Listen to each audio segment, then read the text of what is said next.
அவங்க கேட்குற கட்சியின் பெயரையும் சின்னத்தையும் ஒதுக்கி கொடுங்கன்னு சொல்லியிருக்காங்க. ஃபுல்லாக தெரிஞ்சுட்டு அதை பேசினா நல்லாயிருக்கும். பயிற்சி தானே, மிக்க பயிற்சி. நான் கேட்ட சின்னம் தானே. அவங்க என்ன சொல்லியிருக்காங்க, இது மாதிரி அவர் கேட்குற கட்சியின் பெயரையும் சின்னத்தையும் காமன் சின்னத்தை அப்படின்னா நான் ஏற்கனவே சுயேட்சையாக நின்று அதில் ஜெயிச்சு சிம்பல்னால ஐ ஹேவ் த ரைட் அதை தான் மென்ஷன் பண்ணியிருக்காங்க நினைக்கிறேன். நான் லாயர்கிட்ட பேசி சொல்லணும். அதையும் கூட 3 வாரத்துக்குள் அவருக்கு கட்சியின் பேரை ரெஜிஸ்டர் பண்ணி சின்னத்தையும் சேர்த்து அலாட் பண்ணணும்னு சொல்லியிருக்காங்க. யூஸ்வலாக ப்ரொசீஜர் ரொம்ப லாங் ஆகும் தெரியும் உங்களுக்கு. ஃபைல் பண்ணோன்னா 5-6 மாதம் கூட ஆகலாம். இப்போ நம்ம அதுக்காக தான் போனேன். இன்னொன்று அந்த ஏற்கனவே இரட்டை இலை வழக்கில் பொதுச் செயலாளர் சின்னம்மாவும் நானும் 2 பேரும் ஃபைல் பண்ணியிருக்கோம். ஸோ அந்த கேஸில் நான் தொடர்ந்து நடத்தலாம் அப்படிங்கிறது நான் அதுக்காக தான் போனேன். அதை என்னோடய விரும்பை விட்டு கொடுக்காம அதே நேரத்தில் புதிய பெயரில் இயங்கணும். புதிய கட்சி தொடங்குறதுங்கிறத நீங்கள் சொல்லலாம். புதிய பெயரில் இயங்கணும். நான் கேட்குற பெயரில், ஏன்னா இவ்வளோ பேர் எங்களுக்கு அஇஅதிமுக அம்மாங்கிற பெயரை பயன்படுத்தக்கூடாதுன்னு சொன்னதுனால இதை நீங்கள் புதிய கட்சின்னு எடுத்துக்கிட்டாலும் சரி, புதிய பெயரில் நாங்கள் செயல்பட்டு கோர்ட்டில் கேஸ் நடத்தி நீதிமன்றத்தில் வெற்றி பெறுவோம். மக்கள் மன்றத்தில் வெற்றி பெற்று அம்மா அவர்கள் ஆட்சியை நாங்கள் அமைத்து இரட்டையிலையும் மீட்டெடுப்போம். ஆமாம், அது இனிமேல் தான் எல்லாரும் கலந்து பேசி சொல்லுவேன். இனிமேல் தான் இன்னைக்கு முடிஞ்சிச்சு. ஆக்சுவலாக நான் இன்னைக்கு நாளையிலேருந்து நான் திருப்பூர் புறநகர் மாவட்டம் டூர் வச்சுருந்தேன்.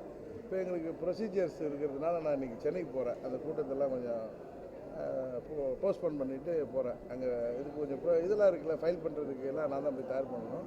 அதுக்காக சென்னைக்கு போகிறேன். போயிட்டு நாளைக்கு உட்காந்து எல்லா நிர்வாகிகளாம் வர சொல்லியிருக்கேன் சென்னைக்கு. எல்லாம் உட்காந்து பேசி டேட்டை முடியும்.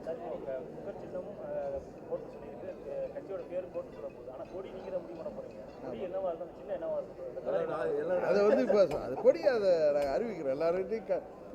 நான் உங்களுக்கு அப்போலேருந்து சொல்லியிருக்கேன், இது பேரறிஞர் அண்ணா மாதிரி. அண்ணா சொல்லுவாங்க ரொம்ப ஜனநாயகமாக கட்சி நடந்தது, புரட்சி தலைவர் மாதிரி. நீங்களாம் நினைக்கிறீங்க அம்மா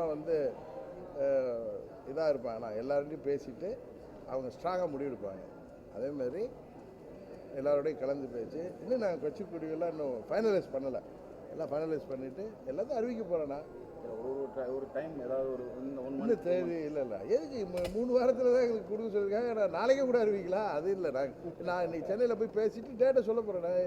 டேட்டு இடம் எல்லாமே சொல்லுவேன். சார் நீங்கள் பாருங்களேன் சார், ஏன் அவசரப்படுறீங்க? கவர் என்ன போகிறாரு? அது அவர் லோக்கலாக வச்சுருக்கலாம். நம்ம இது ஏடிஎம்கே கொடியில் அண்ணா இருக்கிறது தான் ஏடிஎம்கே கொடி. கருப்பு சேப்பில் அண்ணா இருக்கிறது தான் ஏடிஎம்கே கொடி. அவங்க எங்களை கட்சி பேரை யூஸ் பண்ணக்கூடாதுனால நான் வெள்ளை நடுவில் சேர்த்து யூஸ் பண்ணிகிட்ருக்கேன். கரெக்டா? அதில் அண்ணா இல்லாமல் யூஸ் பண்ணுறேன். இப்போ அதில் என்ன வருதுன்னு பாருங்களேன்.